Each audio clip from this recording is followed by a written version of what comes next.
do your best, pemimpin dan pemerintahan kita, agar yang disampaikan di hadapan rakyat melalui mimbar di Senayan kemarin bisa diwujudkan dengan baik. Teman-teman yang ada di tanah air, saya ingin menggunakan kesempatan yang baik ini di hari yang bersejarah dan membahagiakan bagi bangsa Indonesia. Saya ingin mengucapkan Dirgahayu Indonesia.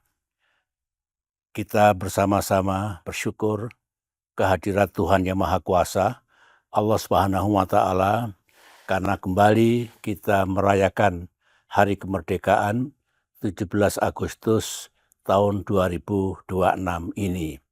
Saya secara pribadi meminta maaf tidak bisa ikut merayakan di tanah air, tidak juga bisa menghadiri pidato kenegaraan Presiden Prabowo, sekaligus juga dalam memperingati detik-detik proklamasi kemerdekaan di Istana Merdeka.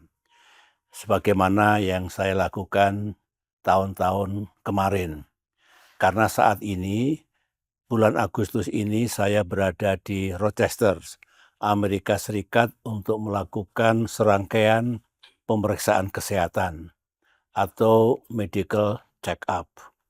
Dan saya akan selesai melakukan pemeriksaan kesehatan di Mayo Clinics pada akhir Agustus ini. Insya Allah bulan September saya sudah kembali ke tanah air. Dan tim dokter kepresidenan yang merawat kesehatan saya menganjurkan di samping pemeriksaan di dalam negeri juga dilaksanakan di Mayo Clinics.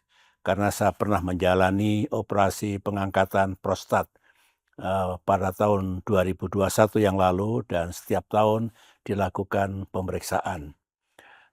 Saya juga mengikuti pidato kenegaraan Presiden Prabowo.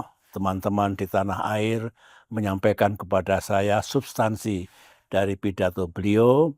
Saya menilai bahwa berbicara tahun 2027 dan sekaligus menandai berlakunya APBN untuk tahun 2027, saya melihat bahwa arah, blueprint, dan agenda pembangunan yang akan dijalankan pemerintah di tahun depan, menurut saya makin baik, makin jelas, dan memberikan harapan baru bagi kita semuanya. Saya tahu bahwa tantangan yang dihadapi oleh bangsa kita masih cukup kuat, baik faktor domestik maupun faktor internasional, tetapi apa yang digagas dan direncanakan oleh pemerintah menurut saya tepat, karena isu-isu itu memang menjadi harapan rakyat Indonesia. Memastikan bahwa ekonomi tetap tumbuh, kemudian pengangguran dan kemiskinan berkurang, pelayanan kesehatan dan pendidikan makin meningkat, infrastruktur dan sebagainya. Menurut saya itu agenda yang sangat penting. Saya tahu sasaran pertumbuhan ekonomi misalkan 6% itu cukup tinggi, ambisius, meskipun ambisius tidak berarti tidak bisa dicapai.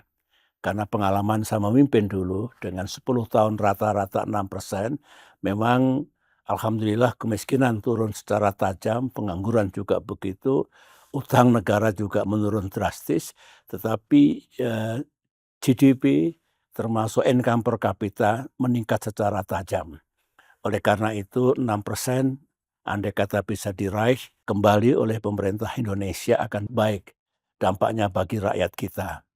Nah, dari semuanya itu dengan harapan baru ini saya hanya ingin berpesan ke teman-teman yang mengemban tugas di pemerintahan agar tetap konsisten, jaga betul kesehatan fiskal kita, kemudian implementasinya yang bagus, jangan ada penyimpangan di sana-sini, setiap saat dilakukan evaluasi kebijakan. Karena begitulah manajemen pemerintahan. Dan itulah yang ingin saya sampaikan, great hope, tetapi tantangannya juga tidak ringan. Yang penting do your best, pemimpin dan pemerintahan kita, agar yang disampaikan di hadapan rakyat melalui mimbar di Senayan kemarin bisa diwujudkan dengan baik. Saya kira itu saja yang ingin saya sampaikan. Sekali lagi selamat Hari Kemerdekaan kita, dan kita semua punya tanggung jawab sejarah, tanggung jawab moral untuk memastikan bangsa kita, negara kita makin ke depan makin baik, makin maju, makin adil, dan makin sejahtera.